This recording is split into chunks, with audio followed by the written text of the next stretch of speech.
मुफ्ती साहब, क्योंकि बात हो रही है इलेक्शन कमीशन की तो वहीं से शुरू कर लेते हैं।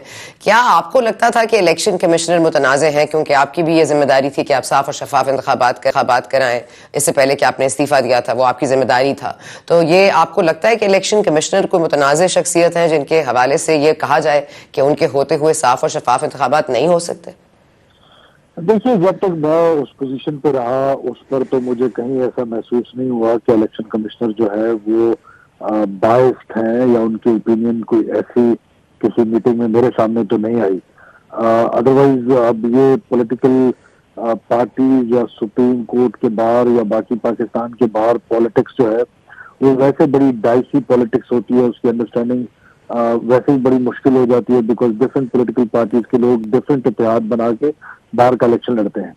तो ये बार काउंसिल्स का एक आया है आज।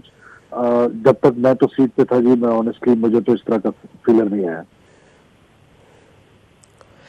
तो आपको क्या लगता है ये इस वक्त ये मामला अगर इस तरह से तवील होता चला गया कि इलेक्शन कमीशनर इस्तीफा दें, आज आपके 4 बार काउंसिल्स कह रहे हैं, सुप्रीम कोर्ट बार एसोसिएशन कह रही है कि इस्तीफा दिया जाए, आपको लगता है क्योंकि इसका कानूनी तरीका है कि आप सुप्रीम जुडिशल काउंसिल में चले जाएं, लेकिन अगर सपोजिंग इस्तीफा नहीं आता और ये मुतनाज़ रहते हैं और अगर वो करे खराबी सेहत की बुनियाद पर भी इस्तीफा दे देते हैं तो de facto chief election commissioner तो इलेक्शन नहीं करा सकता? Is that right?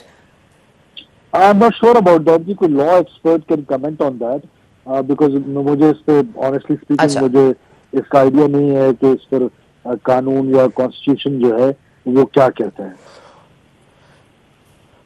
अच्छा, लेकिन आपको लगता है कि इलेक्शंस को ये डिरेल करने के लिए या डिले करने के लिए कोई टैक्टिक्स इस्तेमाल हो रहे हैं, और स्पेशली इस तरह से वकला बरादरी और इस तरह से बार काउंसिल्स का सामने आना, आपको इसमें कोई ऐसी चीज नजर आती है जो हमें नजर नहीं आ रही?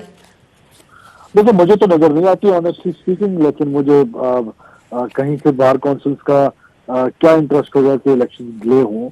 इलेक्शन में होना है, और ज़ाहिर है एक्सट्रीम वेदर की वजह से अगर आप कह सकें तो, बिकॉज आज भी कोटा में -5 है, 8-10 दिन 10-12 दिन आगे पीछे हो जाने से फर्क नहीं पड़ता। अदरवाइज मेरा नहीं ख्याल कि इलेक्शन डिले होने के कोई चांसेस है। ठीक है, और आप ही के वक्त में क्योंकि इंट्रा पार्टी इलेक्शंस का हवाला था, पाकिस्तान तहरीक इंसाफ के इंट्रा पार्टी इलेक्शंस का मामला था, इलेक्शन कमिश्नर ने आज उस पर भी फैसला महफूज कर लिया है। बल्ले का निशान एक बहुत बड़ा मुअम्मा है, लेकिन पीटीआर के लोग कहते हैं, अली जफर साहब भी, गौर साहब भी, कि हमने प्लान बी और प्लान सी भी मुरतब कर लिया गया है। 86 में ये पाकिस्तान पीपल्स पार्टी के निशान के हवाले से भी हुआ था। आपको लगता है इंतखाबी निशान तब्दील हो जाने से कोई मामला कोई ज्यादा आपको लगता है उस पर कोई असरअंदाज होता है क्या, अगर आपका सिंबल चेंज हो जाए तो? देखिए, ये मुकाफात अमल है और यही सब कुछ किया जाता रहा पाकिस्तान पीपल्स पार्टी की क़यादत के साथ। आपको याद होगा कि किसी जमाने में तलवार का निशान था और फिर वो निशान तीर पे चेंज करना पड़ा, फिर पाकिस्तान पीपल्स पार्टी पार्लियामेंटेरियन बनानी पड़ी। तो तारीख हमारी भरी पड़ी है इस तरह के वाकयात से। अब जहां तक रही इमरान खान की बात, देखिए इंट्रा पार्टी इलेक्शन में जो बाबर साहब हैं वो फाउंडिंग मेंबर्स में से हैं, और वो बड़े अरसे से इलेक्शन कमीशन और कोर्ट्स में इंसाफ के लिए, इंट्रा पार्टी फंड्स के इंसाफ के लिए और इंट्रा पार्टी इलेक्शन के इंसाफ के लिए हम सबको पता है कि वो बड़े अरसे से लगे हुए हैं। और जिस तरीके से उनको ह्यूमिलेट किया गया माजी में इमरान खान की हुकूमत में, वो भी तारीख का हिस्सा है।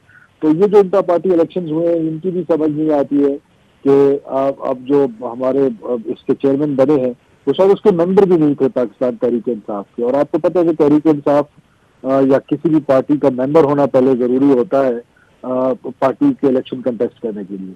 तो ये एक आईनी सा सवाल था और इलेक्शन कमीशन के पास ये सवाल मौजूद था।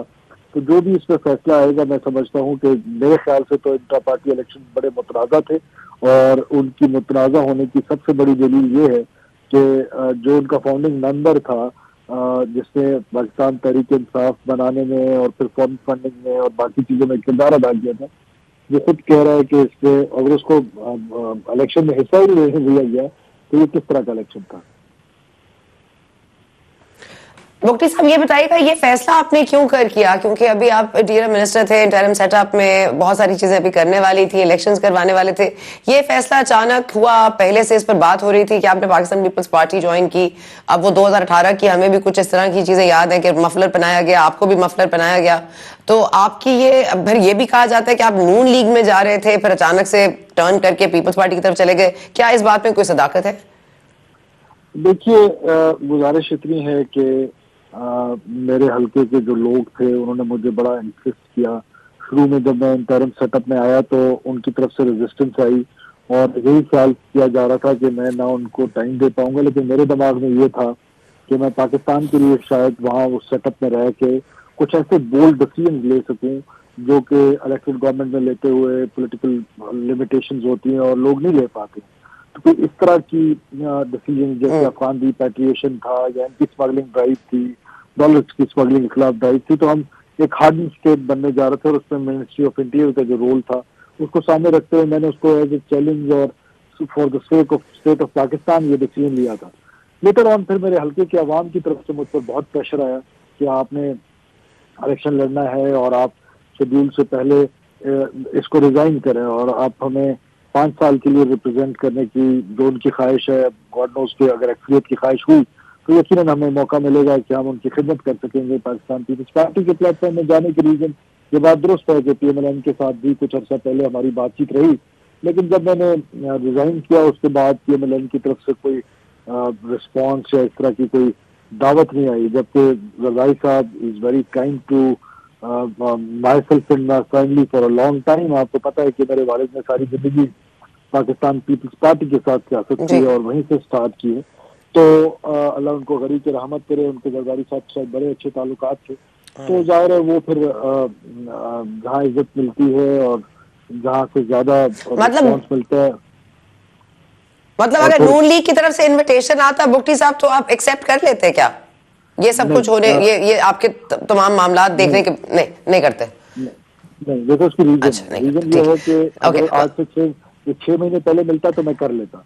बलूचिस्तान में आपको पता है ग्रुप्स की पॉलिटिक्स है, छोटे छोटे ग्रुप्स, छोटे छोटे दोस्त या उसको आप कह दें कि जिनका आपके साथ एफिलिएशन हो जाती है, माइंडसेट मिल जाता है, वो छोटे छोटे ग्रुप्स बना के वहां पर हम असेंबली में पॉलिटिक्स करते आए। माजी में ऐसा होता है।